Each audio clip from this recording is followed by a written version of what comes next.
And as I have been thinking about service this morning, I'm doing my best not to become overwhelmed by the sadness that I'm feeling from so many of you, and also the sadness that I feel because people that I care for deeply are hurting.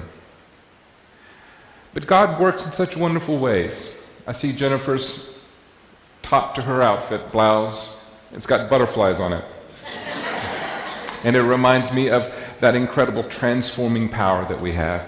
I see, Susan just looks like spring, and she's just bursting forth with color. And then to hear the band you guys play, and Kevin and the music. And it just reminds me that even when we feel sad, and our hearts are sometimes breaking, there's still so much life just oozing out everywhere. And that's what we latch on to, is it not? That's what we latch on to. So you can now go to all your musical places. I am done with my little sermon. Thank you. No, I'm said I'm done with you guys.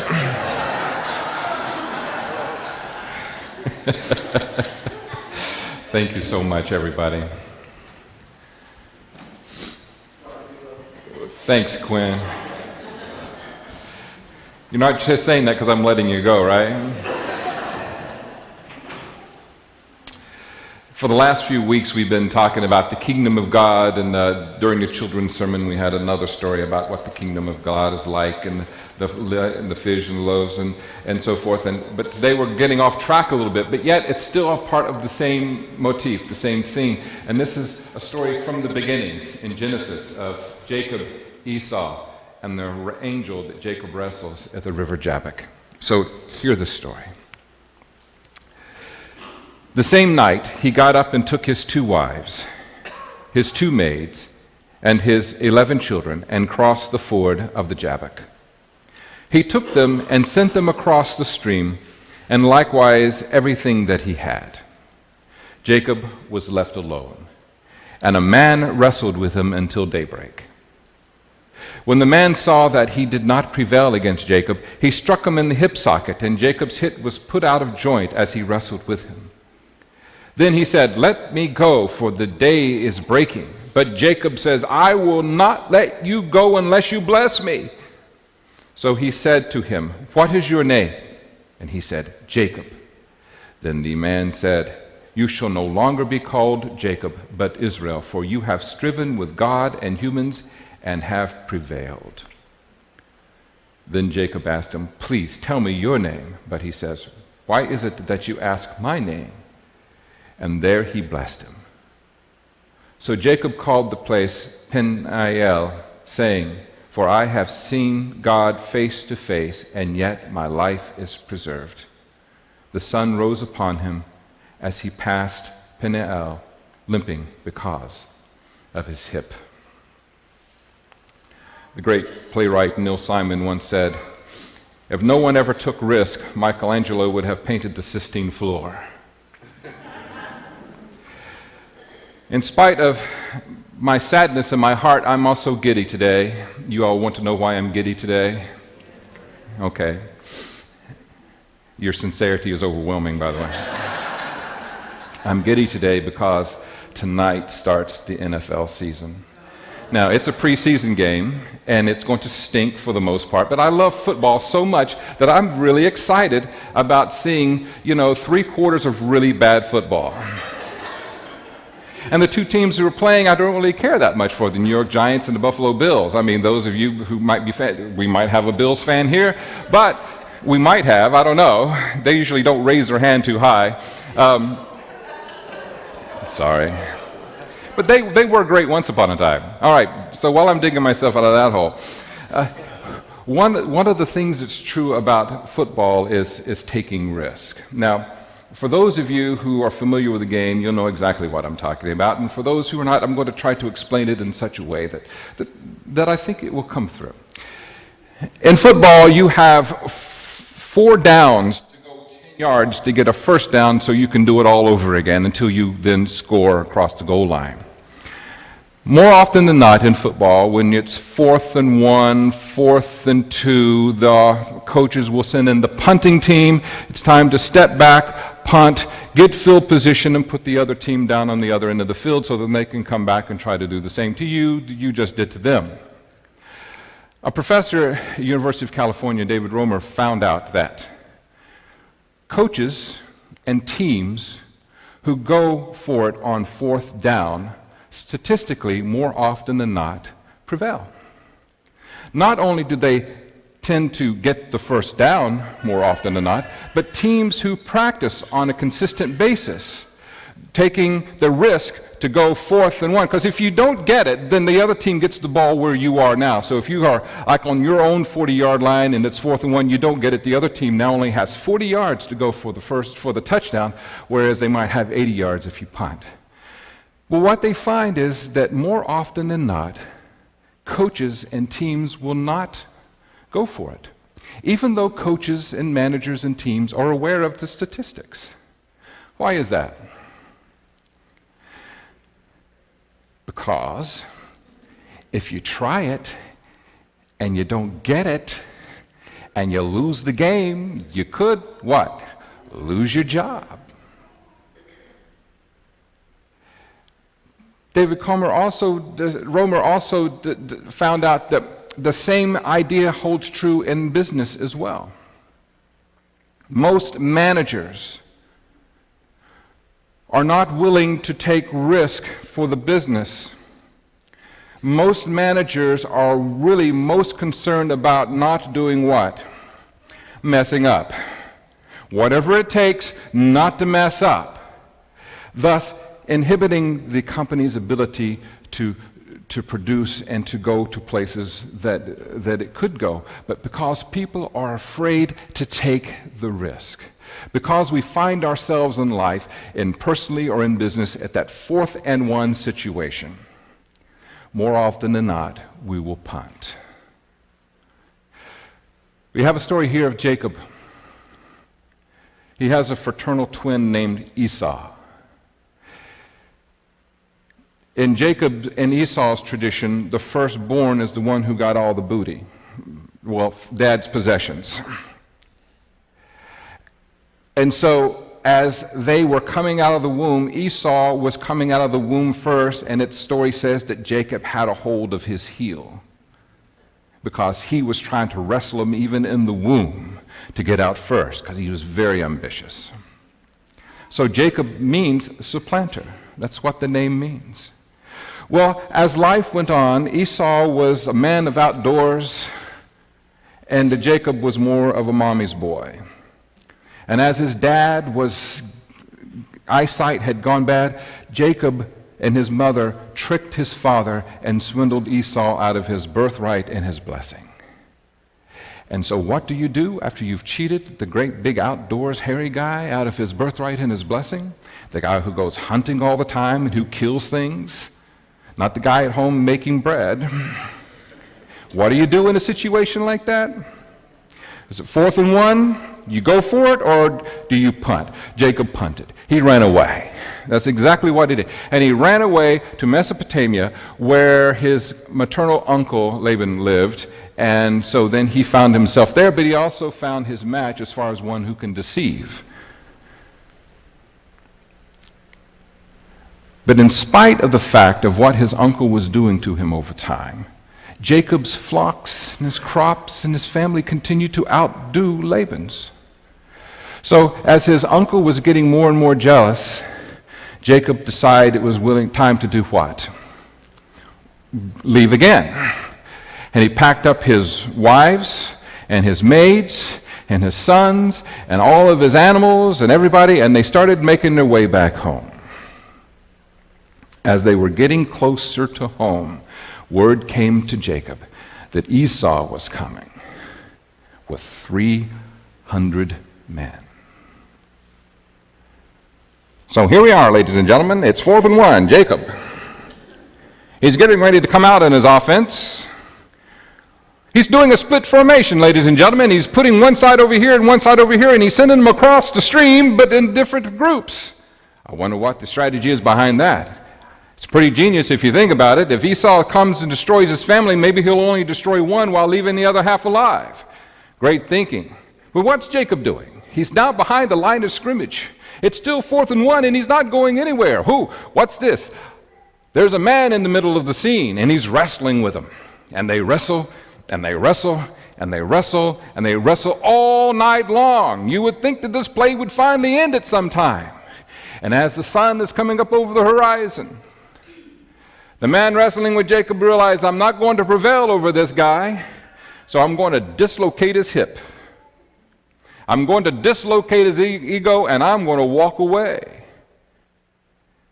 Well, what is it now? Jacob is holding on to him and will not let him go, even though he can't walk. Boy, this Jacob is a spunky, fiery fellow. He refuses to give in. And as he has a hold of the man who was wrestling with him all night, he demands a blessing. And so the man he had been wrestling with all night said, what is your name? He said, Jacob. He says, no longer will you be called Jacob, for your name now is Israel, for you have striven with God and man, and you have prevailed. Jacob demanded to know his name, and he asked, why do you want to know my name? Why is this important? In this tradition, to know someone's name is to have what? Control over them. It's just like Moses in the burning bush. Who do I say sent me? Tell them I am sent you. Another thing that's interesting, Israel, El, is one of the most ancient names for the Word of God. It came from the Canaanite tradition, and the god El was the head of the Canaanite pantheon. So we find that in Israel's history that they adopt the name of a foreign god as their own. You have Daniel, which means God is my judge. He names the place Peniel, in that I have seen the face of God and lived, you see. Your name now will be Israel, for you have striven with God and with humans, and you have prevailed. So many times we come to a place in our lives where it's 4th and 1, and it seems that in the short term, the best thing to do is to punt. Only problem with that is if you do it over and over and over and over again, year after year, you look at yourself 40 years later, 50 years later, and you're still dealing with the same stuff that you were struggling with those many years ago. There comes a point in our lives where we must realize that we have to take the risk. I'm not talking about careless risk. I'm talking about calculated risk. There comes a point in time when we have to step out and faith and believe that beyond the misery that I know, or the paralysis that I know, or the misery or the struggle or the lack of fulfillment that I know, that there is something beyond that. And if I'm going to experience something more than what I know, I have to be willing to step out and wrestle with myself and with God and cross that river. Does that make sense? I read about this psychological test a long time ago, and it's distressing to hear because it involves puppy. But they placed a puppy inside this metal cage, and at each corner of the cage they had a clip that shot a volt of electricity. It wasn't enough to kill the puppy, but enough to make it uncomfortable. So you have this corner cage, and as the puppy would come to this back corner, they give a little shot of electricity, and it would scare the little puppy, so he'd go over here. And once he'd get over here and get a little comfortable, they'd hit that. Then it scared him. He wouldn't go back over here, so he'd go to this corner. Same thing. And then before you know it, the puppy just sits in the middle of the cage. And so then what they did is they just run a constant load of electricity from all 4 corners so that the whole little cage was full of electricity. And you know what the puppy did? Once he got used to it, he just laid down in the middle of it. And then they opened the cage to the door. The door to the cage, so that the puppy could leave at any time. But because he was so afraid of taking the risk to get out of his suffering, he just stayed right there. And so many of us find ourselves at that place in life. This misery I know, I'll stay. This lack of fulfillment and lack of purpose I know, so I'll stay. And I will punt for the rest of my life. God still loves you if that is your choice. God will not abandon you if that is your choice. But don't be surprised at some time during the night you find yourself wrestling with yourself and with God. And at some point God's going to dislocate your ego so that you will have what it takes to get up and take the risk to cross over the river and face that person that you perceive as your enemy. As the story goes, as Jacob gets closer to Esau, he starts bowing down, and bowing down, and Esau is coming with his 300 men, and Jacob continues to move forward, humbling himself and bowing. Jacob never bowed down to anybody before. And when he finally sees his brother, he says, "Look, you can have most everything that I have. It's all yours. Take it." And Esau looked at him and says, "I've done great on my own.